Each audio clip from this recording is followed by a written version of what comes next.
Hi guys, Shane here, Flight Simmer. Welcome to another FSElite video. Today we're all out the way of Freeland in Michigan. We're going to be checking out KMBS International Airport by Turbulent Designs. Now the airport is actually known to be a bit of a balance between commercial aircraft and also general aviation aircraft. It's actually situated in between 100 nautical miles northwest of Detroit and approximately 200 nautical miles northwest of Toronto. Now in the surrounding areas you can see there's attention to detail. We've recognised landmarks such as all these different farms. It really helps with the immersion feeling of your approach or actual takeoff, but things actually that it includes in the farms is obviously water towers, grain silos, even some wind generators or actual windmills such as this, and you can see it's actually turning around and reflecting. So whether you're flying GA or approaching in a 737, they look absolutely awesome and you can't help actually looking at them, or they're catching your eye on approach. Now the main terminal is one of the highlights of this particular airport. It has been modelled inside and out, as you can see, and from any direction you can actually pretty much see right through from one end to the other end. And from what Turbulent have said, this actual terminal is accurately modelled using real-world blueprints of it. Now the jetways actually do work, so you can do your docking and undocking procedures. They are SOD capable, which is, I think that's an expectation these days.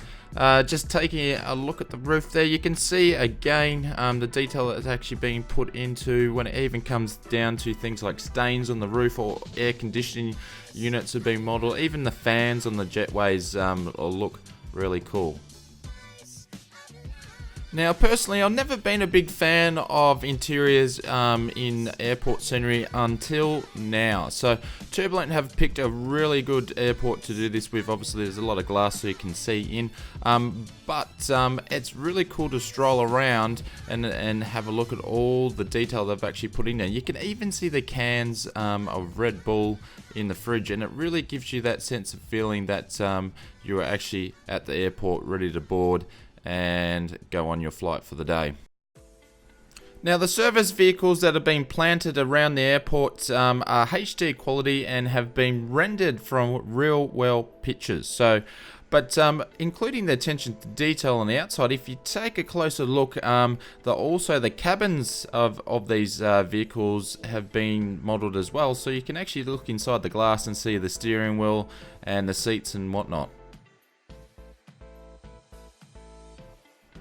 Now, as I mentioned at the start of this video, the other part of KMBS is the actual corporate part, or the GA part of the actual airport, and this part hasn't been forgotten about. As you can see, the attention to detail again is really cool. They also have open hangars where you can actually start your flight and actually end your flight from the hangar, and even got lighting inside.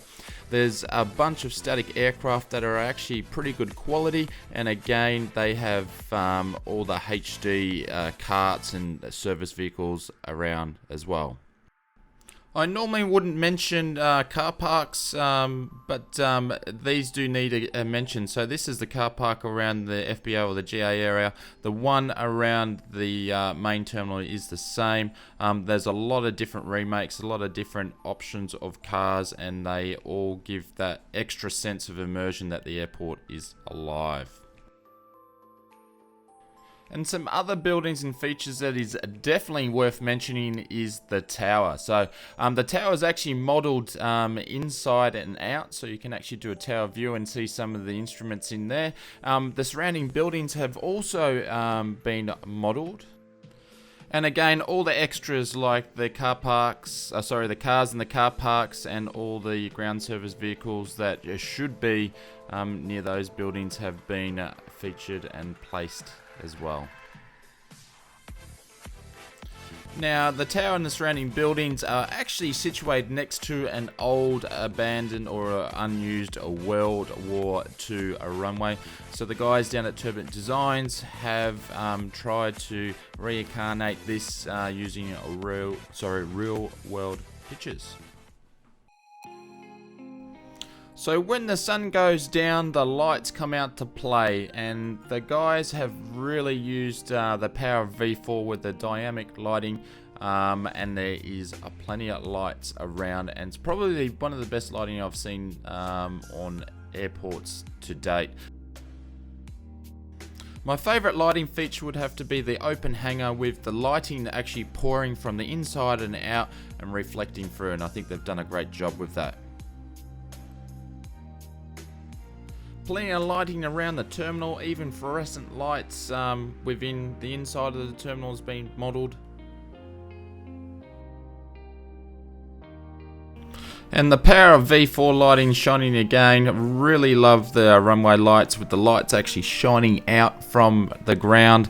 Taxi lights look awesome also.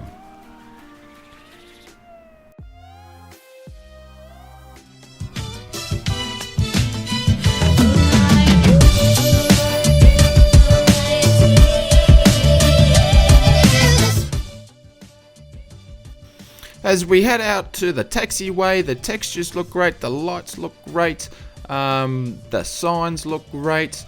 The only issue that I've actually found is probably the lines don't meet up on some of the certain spots, but there's different types of textures that they use, as you can see coming up here.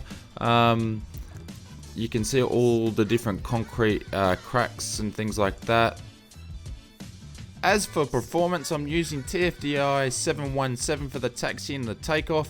If you see anything buffering, that's because this is shot all in a replay view, and that's P3D version's Ford's fault, not the actual scenery. But the scenery I've tested with a lot of traffic, no traffic, night and day, and it performs quite well. Very good on performance.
You can go and check out the full review on our FSElite website. I'll leave a link in the description below. But I think the guys down at Turbulent Designs have done a fantastic job with KMBS. It performs well, it looks good, and attention to detail. So great job. Well, that's it for me. My name is Shane. I'm OzFlightSimmer. I'll see you on the next video. Cheers, have an awesome day.